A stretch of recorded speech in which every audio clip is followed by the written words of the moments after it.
First of all, let's look at big data based proactive defense. In this, we are first going to take a look at sandbox technologies in this video, and then we'll also take a look at intelligent big data security analysis, and after that we look at software defined security and cloud security solution.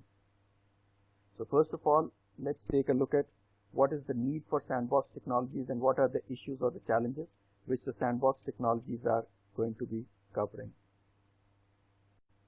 In order to understand sandbox technologies, first let's try to understand the concept of APT, or advanced persistent threats.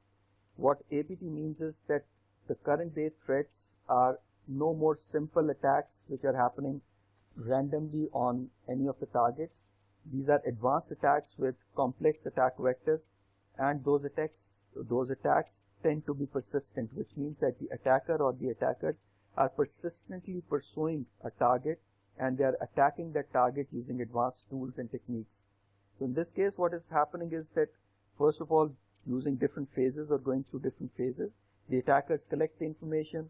Based on that information, they penetrate the target servers or target devices. Then they continuously steal or collect the information from those targets, and finally that information, that stolen information, is leaked to the command and control center or is leaked back to the attackers, and the attackers get hold of that sensitive information or that confidential information, which can then be used by them for achieving whatever purpose they had for attacking those targets. These different steps, if we look at them in detail, these attacks involve various steps as we discussed in the previous slide. These are the different steps that are involved, or we can say that this is a chain of events or a series of steps that are taken by the attackers to attack their targets. It is important that and by the way, this series of attacks or these series of steps are called the APT kill chains. This is a term which we normally use for these types of attacks, for APTs, advanced persistent threats. This is the typical attack kill chain.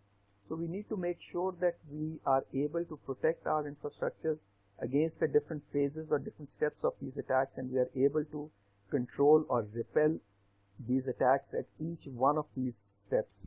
This is how we can effectively defend our networks, so that we can, by protecting our infrastructure at each of these steps or each of these phases of the attacks. However, the problem is that the traditional network security mechanisms or network security methods alone are not enough to handle or tackle or protect against these advanced persistent threats. For example, the firewall, IPS, antivirus, the CM, these are required, but these are not enough. These are not sufficient to repel these advanced or complicated threats. We need new tools, we need new mechanisms, and we need to put them in place to make sure that these advanced threats can be taken care of and our infrastructures can be defended against these advanced threats. Some of the techniques that are involved in here, we are going to discuss those techniques in the next few slides, and one of the most important techniques which is being used against these advanced threats or attacks is called the sandbox technique or the sandboxing technique. A sandbox is a virtual system, or sandbox is a virtual environment which is created or which is provisioned within our infrastructure, and any suspicious files or any suspicious traffic is sent to this sandbox or sent to these sandboxes, and within those sandboxes those files are run, those files are executed, and if those files show any malicious behavior within the sandbox, which is a protected environment, those behaviors can be detected, and if the behavior is malicious, then we can take appropriate measures against those files, and those files can either be deleted or they can be quarantined, or whatever policy we have for those files. Appropriate actions can be taken against those files or against that traffic. So in simple words, this means that sandbox provides a safe environment for testing the traffic or testing the files which are entering our network or which are moving through our network, and before they reach their end destinations or their targets, we can check and we can identify if any of those files actually contains something which should not reach their targets, or if they contain any malicious code. Since sandboxing is a relatively newer mechanism or a newer tool available to us as security engineers or security experts, so we can see that this is where the sandboxing fills or fits in within the security paradigm, or works together with other security tools that are available to us. So sandboxing prevents us or protects us against zero-day vulnerabilities and against unknown malware which does not have a signature already available with us. However, when we run that, we can exactly identify if there is any malicious intent or any malicious code that is hidden within those files. So we can detect these zero-day vulnerabilities for which we have no prior knowledge, and for unknown malware for which we do not have any signature matching or signatures available within our infrastructure or within our security devices. This provides us with a multi-layered protection, which means that if we look at a typical sandbox protection solution, for example, if we look at Huawei's sandbox protection solution, which is called FireHunter, we have two types of sandboxes. We have the lightweight sandboxes and then we have the heavyweight sandboxes. Lightweight sandboxes, for example, here in the first layer, they are protecting certain types of files or checking certain types of files and seeing if they contain any malicious code or if they contain any attack vectors. For example, we can have the web sandbox, we can have the PDF sandbox, or we can have the P heuristic sandbox, portable executable file sandbox. And then we have the heavyweight sandbox here, which provides a complete operating system environment to other types of files or to suspected files which have been passed on from this layer over to this heavyweight sandbox. And these lightweight sandboxes, as the name suggests, are more efficient, are more optimal. However, this heavyweight sandbox, because it is heavyweight as the name suggests, this is not very efficient, and this can actually slow down the overall traffic movement within our infrastructure.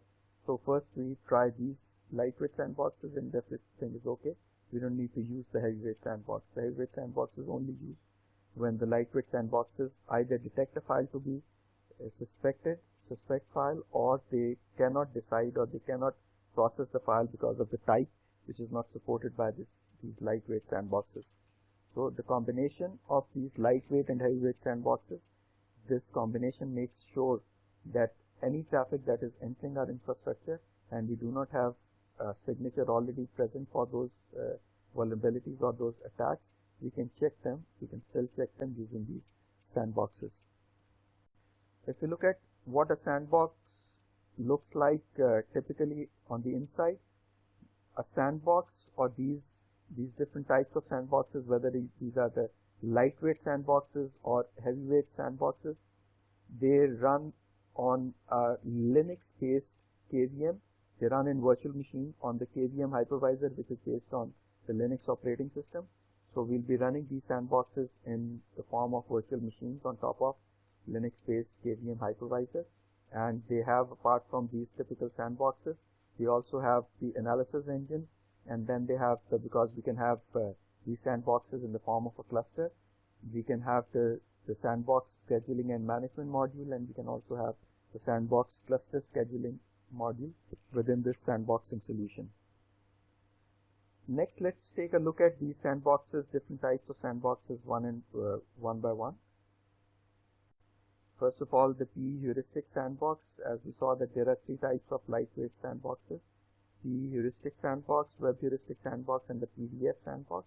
And then we have the virtual running environment or VRE for the heavyweight sandbox. The P heuristic sandbox checks files which are the portable executable file types, for example, the exe and the DLL files.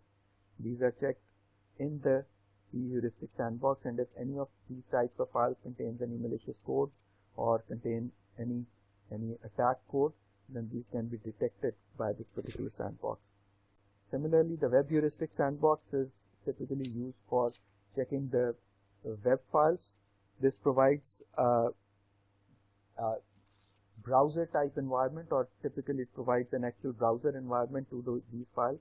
And because these files run using a browser, these files can be run in this sandbox browser, and if there is anything suspicious involved, we can immediately know without the file actually reaching the destination and running on the destination browser, and thus compromising the security of the target device.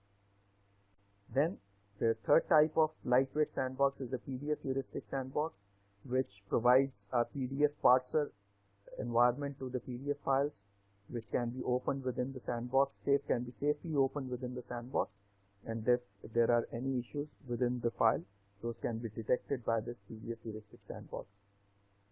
These were the three lightweight sandboxes. Similarly, we can also have the heavyweight sandbox, which is a full-fledged complete operating system based sandbox, which provides a complete operating system environment which can be used for either the files which have been marked as suspicious by the lightweight sandboxes for further checking, or this environment or this heavyweight sandbox can check the files which cannot be detected by these particular lightweight sandboxes.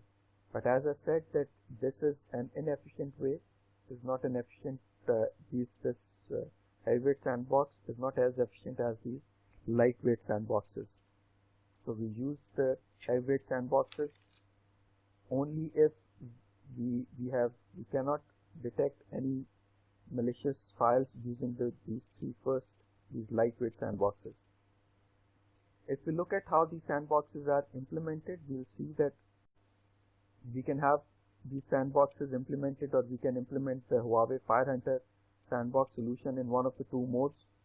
Either we can have the interworking deployment, or we can have the out-of-path deployment. In the interworking deployment, we have the sandbox solution. Either we can have a single sandbox device or the FireHunter device, or we can have multiple FireHunter devices connected in the form of a cluster, and we connect this cluster with the firewall. The firewall is connected to this cluster, and this firewall accesses this cluster using the APIs and sends the suspicious traffic to the sandbox cluster and gets the results from this cluster. So we can either use the firewall for forwarding, the traffic to this cluster and receive the results from the cluster on the firewall, and we can look at the results either on the firewall or directly we can look at the management interface on the cluster and see if there have been any attacks happening or any attacks that have been detected by the sandbox cluster. Similarly, in the second mode, which is the out-of-path deployment mode, the sandbox device or the sandbox cluster is connected to the switch, and the traffic is mirrored from the switch to the sandbox cluster, and once the traffic has been detected against any attacks by the sandbox cluster, the results can be displayed either on the management interface of the cluster itself or on any of the network management stations or security management softwares or security management solutions that we are using, which could be Huawei's eSite NMS or any other third-party management solution which we are using. So we can look at them in both the situations. As you can see, that sandboxing is a very effective solution against zero-day vulnerabilities or unknown malware attacks. However, if we combine sandbox deployment with big data analysis or big data analytics, we can actually have a more comprehensive security solution within our infrastructure, and therefore Huawei recommends and the industry accepts that we should deploy sandboxing along with the big data analysis solution. So in the next video, we are going to take a look at Huawei's solution for big data analysis and how it interacts with the sandbox solution, Huawei sandbox solution, that is FireHunter, and with other security solutions that are out there in the market, either from Huawei or from any third party. So let's take a look at big data based security solution, Huawei's big data based security solution, in the next video.